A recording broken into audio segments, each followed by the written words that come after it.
আওয়ামী ফেসিবাদ পতনের প্রথম বর্ষপূর্তি উদযাপন উপলক্ষে বাঁশখালী উপজেলা বিএনপি ও সহযোগী সংগঠনের উদ্যোগে বাঁশখালী পাইলট হাই স্কুল ময়দানে জনসভা ও গণমিছিল লিয়াকত আলীর সৌজন্য অনুষ্ঠিত হয়েছে।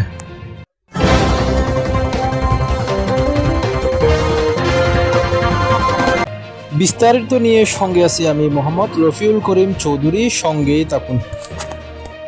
চট্টগ্রামের বাঁশখালীতে ছাত্র জনতার ঐতিহাসিক গণ অভ্যুত্থান বর্ষপূর্তিতে বিজয় র্যালি ও সমাবেশ অনুষ্ঠিত হয়েছে।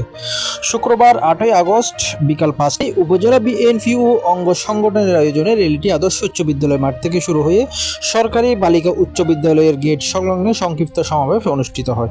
বাঁশখালী উপজেলা যুব দলের সভাপতি সরওয়ার আলমের সভাপতিত্ব ও পৌরসভা যুব দলের আহ্বায়ক মুস্তাক আহমদের সঞ্চালনায় অনুষ্ঠিত র্যালিতে প্রধান অতিথি হিসেবে উপস্থিত থেকে বক্তব্য রাখেন চট্টগ্রাম দক্ষিণ জেলা বিএনপির সাবেক যুগ্ম আহ্বায়ক ও গন্ডাপাড়া ইউনিয়নের পরিষদের চেয়ারম্যান আল্লাহ হাফেজ লিয়াকত আলী। এ সময় আরও উপস্থিত ছিলেন বাঁশখালী পৌরসভা বিএনপির সাবেক সাধারণ সম্পাদক আতিকুর রহমান ফারুকি, উপজেলা বিএনপির সাবেক প্রচার সম্পাদক হাজী সাবের আহমদ, গন্ডাপাড়া ইউপির সাবেক মেম্বার ও বিএনপি নেতা মোহাম্মদ আলী নবী সহ বিএনপি যুবদল, ছাত্রদল, স্বেচ্ছাসেবক দল, কৃষক দল, শ্রমিক দল ও উলামা দল, তাঁতি দল, উপজেলা ইউনিয়ন ও ওয়ার্ড পর্যায়ে বিএনপির নেতৃবৃন্দ উপস্থিত ছিলেন। এ সময় মজলুম নেতা লিয়াকত আলী বলেন, নমিনেশন পাওয়া ভাগ্যের বিষয়। আল্লাহ যার কপালে নমিনেশন লিখে রেখেছেন সেই দানের শেষ প্রতীক পাবেন। আর আমি 40 বছর ধরে অপেক্ষা করে আছি, বারবার নির্যাতন নিপীড়নের শিকার হয়েছি। এই পর্যন্ত 36টি মামলার আসামি হয়েছি।